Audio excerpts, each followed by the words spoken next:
ಇರೋದ್ರಿಂದಾಗಿ ನಮ್ಮ ಪಂಚಾಯತ್ಗಳನ್ನ ಈ ಒಂದು ವ್ಯಾಪಾರ ಕೇಂದ್ರ ಅದು ಅಂದ್ರೆ ಲಾಭ ಯಾರಿಗೆ? ಯಾಕಂದ್ರೆ ನೀವು ಏನು ರೇಟ್ ಫಿಕ್ಸ್ ಮಾಡ್ತಾರೆ ಅದಕ್ಕೆ ಹೋಗ್ತಾರೆ ವ್ಯಾಪಾರಿಗಳು. ಮತ್ತು ಇನ್ನೊಂದು ಟ್ರಾನ್ಸ್ಪೋರ್ಟ್ ಚಾರ್ಜ್ ಉಳಿದಿದೆ ರೈತರಿಗೆ. ಈ ಎಲ್ಲ ದಿಶೆಯಲ್ಲಿ ನೀವು ಚಿಂತನೆ ಮಾಡಬೇಕಾಗಿತ್ತು ರೈತರು. ಅದಕ್ಕೆ ಇದನ್ನು ಮಾಡಿ ಯಾರು ಕೊಡ್ತಾರೋ ಅವ್ರಿಗೆ ನೀವು ಬೆನ್ನು ಯಾರೂ ಇಲ್ಲ. ನಾವು ಇಲ್ಲಿ ಯಾರು ಪರನ ಪ್ರಚಾರ ಮಾಡೋಕೆ ಹೊರಡಲಿಲ್ಲ, ನಮ್ಗೆ ಅದರ ಅವಶ್ಯಕತೆಯೂ ಇಲ್ಲ. ನಮಗಿರೋ ಒಂದು ಅವಶ್ಯಕತೆ ಏನಪ್ಪ ಅಂದ್ರೆ ರೈತರ ಬದುಕು ಸ್ವಚ್ಛ ಆಗಬೇಕಾಗಿದೆ. ಬರೀ ಲೋನ್ ತೊಗೊಳ್ಳೋದು ತುಂಬೋದು ಮಾತು, ಬರೀ ಪ್ರತಿ ವರ್ಷ ಲೋನ್ ತೊಗೊಳ್ಳೋದು ತುಂಬೋದು ಮಾತು, ಎಷ್ಟು ಶೂನ್ಯ ಬಡ್ಡಿ ಕುಡಿತೀವಿ ಅಂತ ಹೇಳೋದು. ಅಲ್ಲೇ ನೋಡಿರಿ ಈ ಥರ ಗೊಬ್ಬರದ ರೇಟ್ ಏರಿಸ್ತಾರೆ, ಅದರ ಉಪಕರಣದಲ್ಲಿ ರೇಟ್ ಏರಿಸ್ತಾರೆ. ಇವತ್ತು ಗೊಬ್ಬರ ಸಿಗ್ತಾ ಇಲ್ಲ, ರಾಸಾಯನಿಕ ಗೊಬ್ಬರಗಳನ್ನು ಅಲ್ಲೇ ಅವ್ರು ಬಡ ತಕ್ಕೊಂಡ್ಬಿಡ್ತಾರೆ.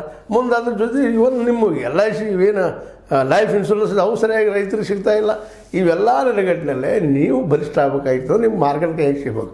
ಆ ಮಾರ್ಕೆಟ್ ಸಿಗಬೇಕಾಗಿತ್ತಪ್ಪ ಅಂದ್ರೆ ಪ್ರತಿಯೊಂದು ಗ್ರಾಮ ಪಂಚಾಯತಿ ವ್ಯಾಪಾರ ಕೇಂದ್ರ ಆಗಬೇಕು, APMC ಆಗಬೇಕು ಅಂದಾಗ ಮಾತ್ರ ಸಾಧ್ಯ ಅಂತೇಳಿ ನಾವು ಅಲ್ಲಿ ಸೇರಿಸಿದ್ವಿ. ಮತ್ತು ನಮಗೆ ಏನಾರ ಕಡೆಯವರು ಭಾಳ ಯೋಗ್ಯವಾದ ಮಾತು ಮಾತಾಡಿದ್ದಾರೆ. ಉಳಿದ ರೊಕ್ಕ ಹಾಕೊಂಡು ಮಾಡ್ಲಿಕ್ಕೆ ಹೋಗ್ಬೇಡ್ರಿ, ಓಟ್ ಹಾಕಕ್ಕೆ ಹೋಗ್ಬೇಡ್ರಿ. ಯೋಗ್ಯರಿಗೆ ನಿಮ್ಮ ಕೆಲಸ ಮಾಡಿಕೊಡೋರಿಗೆ ಮಾತ್ರ ಓಟ್ ಹಾಕಿದ್ರೆ ಭಾಳ ಯೋಗ್ಯ ಅವಳು. ಈ ಸಂದರ್ಭದಲ್ಲಿ ಮತ್ತು ಹೇಳ್ತಾ ಏನೂ ಇರಲಿ, BDCC ಬ್ಯಾಂಕ್ ಮಾತ್ರ ಚುನಾವಣೆಗೆ ಸಜ್ಜಾಗಿದ್ದು ಮತ್ತು ಪ್ರಬಲ ವ್ಯಕ್ತಿಗಳು ಮುಂದೆ ಬರ್ತಾ ಇರೋದು ಮತ್ತು ಎಲೆಕ್ಷನ್ ಮಾಡೇ ತಿರ್ಬೇಕು ಅಂತ ಹಳ್ಳಿಗೆ ಬಿದ್ದಿದ್ದು, ಇದು ಪ್ರಜಾಪ್ರಭುತ್ವ ದೃಷ್ಟಿಯಿಂದ ಒಳ್ಳೆಯ ಬೆಳವಣಿಗೆ ಅಂತ ಹೇಳ್ತಾ, ಇದು ನಿಮ್ಗೆ ಲೈಕ್ ಆಗಿರ್ಬೋದು. ಲೈಕ್ ಮಾಡಿ, ಶೇರ್ ಮಾಡಿ, ಕಾಮೆಂಟ್ ಮಾಡಿ, ಜೊತೆ ಸಬ್ಸ್ಕ್ರೈಬ್ ತಿಳಿಸ್ಬಿಟ್ರಿ. H60 ನ್ಯೂಸ್ ಆಗ್ತದೆ. ಹೇ ಸೀತಾರಾಮ ಸತ್ಯದ ಕೈಗಳನ್ನೇ ವಂದನೆಗಳು.